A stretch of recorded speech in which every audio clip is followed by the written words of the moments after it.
Situasi yang telah dipilih oleh kumpulan kami ialah pada era globalisasi ini, kita dapat lihat makanan merupakan penyumbang utama kepada penyakit manusia, di mana kadar risiko penyakit dalam kalangan muda seperti kanak-kanak, remaja dan dewasa meningkat. Maka, pakar perubatan bersetuju bahawa pengurusan pengambilan makanan yang bermutu adalah amalan yang sangat sesuai dan penting untuk kesihatan manusia. Misi kumpulan kami adalah mutu makanan yang berkualiti mempengaruhi jangka hayat kehidupan manusia. Pemboleh ubah yang telah dipilih adalah yang pertama, pertanian, bahan-bahan, suplemen, pengendalian makanan dan keperluan undang-undang. Pemboleh ubah yang pertama iaitu X ialah pertanian. Teknik pembuatan X dapat meningkatkan Y iaitu mutu makanan yang dihasilkan meningkat. Cara penyelesaiannya ialah dengan menggunakan teknik GMO dalam pertanian. Organisme terubah sesuai genetik merupakan teknik bioteknologi yang digunakan untuk memanipulasi genetik organisme seperti haiwan dan tumbuh-tumbuhan untuk menghasilkan produk yang bermanfaat pada manusia. Sekiranya kita melihat dari sudut sosioekonomi, setengah negara muda seperti Asia Tenggara dan benua Afrika, diet di negara tersebut kekurangan vitamin A kerana diet hanya bergantung kepada beras dan karbohidrat lain. Kekurangan vitamin A dapat menyebabkan buta, kekurangan tumbuh saran dan senang dijangkiti penyakit berjangkit. Justru, golden rice, sejenis beras yang mengandungi B-carotene yang biasanya dijumpakan di lobak merah, telah diciptakan melalui teknologi kejuruteraan teknik genetik untuk menangani masalah ini. Dengan pengambilan golden rice dalam diet harian pada tahun 2012, seramai 20 juta kanak-kanak telah berjaya diselamatkan. Hal ini membuktikan teknik GMO dapat meningkatkan mutu makanan dan seterusnya meningkatkan jangka hayat manusia. Pemboleh ubah yang kedua pada misi di atas ialah bahan-bahan jenis kandungan dalam X iaitu bahan-bahan dapat meningkatkan Y iaitu mutu makanan yang dihasilkan meningkat. Cara penyelesaiannya ialah pengambilan zat dan nutrisi dalam kandungan pemakanan. Setiap kandungan dalam pemakanan akan memberi kesan kepada tubuh badan manusia bergantung kepada seberapa banyak yang kita ambil setiap hari. Antara sumber nutrisi yang penting untuk diambil dalam pemakanan ialah karbohidrat. Pengambilan karbohidrat mengikut saiz yang betul tidak akan memudaratkan tubuh. Contohnya menukarkan hidangan nasi putih, kuih serta roti putih kepada oatmeal, sorghum, quinoa, wheat, soya serta kekacang yang berserat tinggi dan sumber mineral dan vitamin.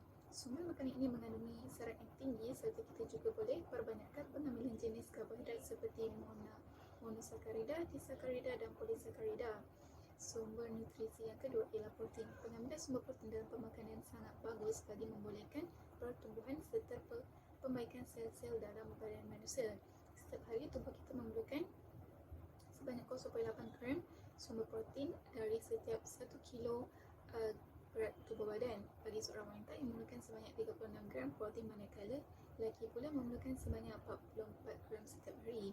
Seterusnya ialah sumber vitamin. Pengambilan vitamin sangat penting dalam kandungan pemakanan untuk merawat sel-sel tubuh serta metabolisme badan.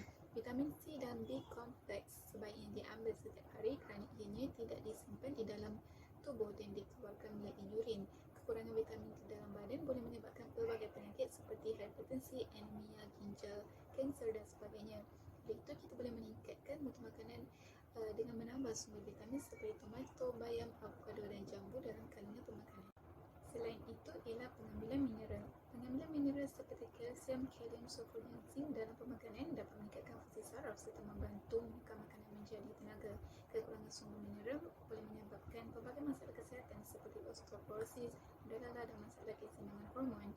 Akhirnya ialah air. Pengambilan air amat penting bagi mengekalkan komposisi air di dalam badan. Kekurangan air boleh menyebabkan gangguan serta kerosakan pada sel dan organ seperti otak, mata, darah dan saluran pencernaan. Akhirnya, secara keseluruhan, mutu makanan akan meningkat apabila makanan itu mengandungi kandungan nutrisi dan zat yang tinggi dan secara tidak langsung ia dapat mempengaruhi jangka hayat manusia. Assalamualaikum dan selamat sejahtera. Saya Nur Faiza binti Kamal Zaman dan saya akan menerangkan tentang pemboleh ubah yang ketiga iaitu makanan tambahan. Jika penambahan X dalam kehidupan dapat meningkatkan Y, di mana Y merupakan kesan kepada mutu makanan dan S solution saya sebagai pengambilan vitamin. Seterusnya mengenai makanan tambahan. Apa fungsi makanan tambahan? Fungsi makanan tambahan ni adalah untuk menambah baik sistem badan seperti kulit, penghadaman serta imunisasi badan. Makanan tambahan juga merupakan satu sumber makanan yang mempunyai penambahan daripada segi komposisi zat dan gizi lebih daripada kandungan biasa dan mampu memberi impak positif kepada satu atau lebih sistem badan. Seterusnya, meningkatkan kesihatan individu. Kita sedar dan kita tahu bahawa tubuh manusia memerlukan nutrisi yang secukupnya seperti buah-buahan dan sayur-sayuran.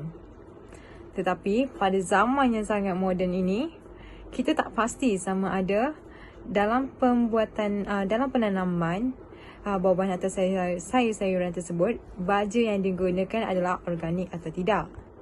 Maka, apa yang kita boleh lakukan adalah kita perlu mengambil multivitamin dalam meningkatkan mutu makanan kita. Multivitamin juga membantu tubuh manusia mendapat makanan nutrisi asas yang secukupnya. Dan apa yang terkandung di dalam multivitamin ini? Multivitamin mengandungi asid lemak omega 3, vitamin C, vitamin D, vitamin B, vitamin K, kalsium, antioksidan, lutein dan lycopene serta probiotik. Maka, pentingnya untuk manusia mengambil multivitamin dalam menguatkan imunisasi badan mereka.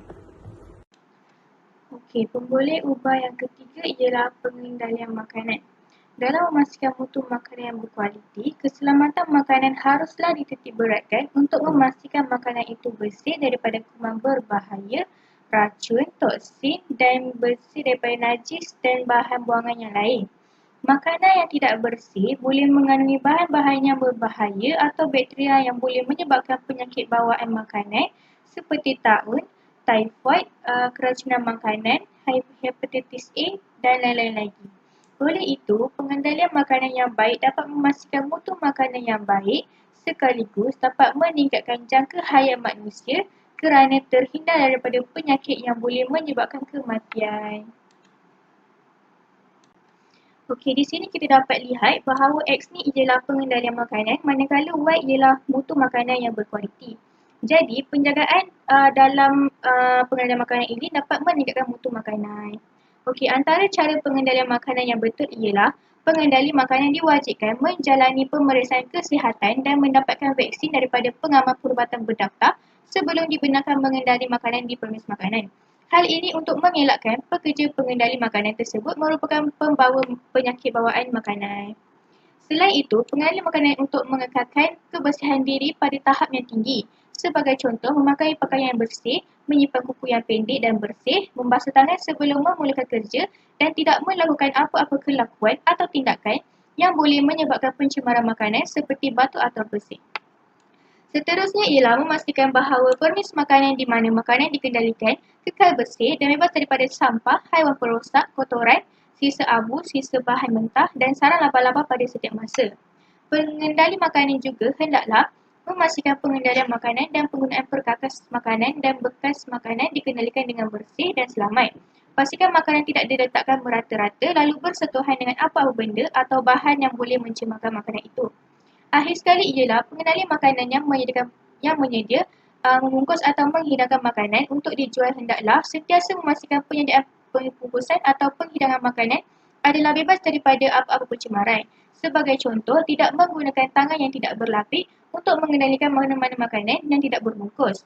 Dan juga pengendali makanan hendaklah tidak menyimpan, mendedah atau mempamerkan mana-mana makanan yang siap dimakan untuk dijual dalam mana-mana permis makanan melainkan jika makanan itu terlindung secukupnya daripada pencemaran. Pemboleh ubah yang terakhir adalah mengikut keperluan undang-undang.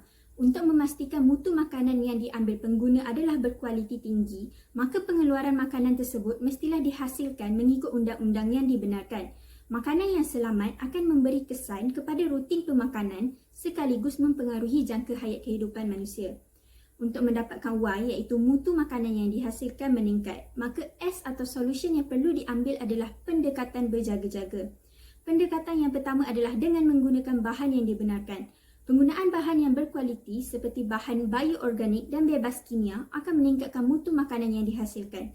Bahan yang digunakan juga mestilah tidak mengandungi bahan yang dilarang oleh undang-undang seperti kandungan dadah dan alkohol melebihi peratus yang dibenarkan. Pendekatan yang kedua pula adalah melakukan quality check makanan pada setiap hujung fasa pengeluaran.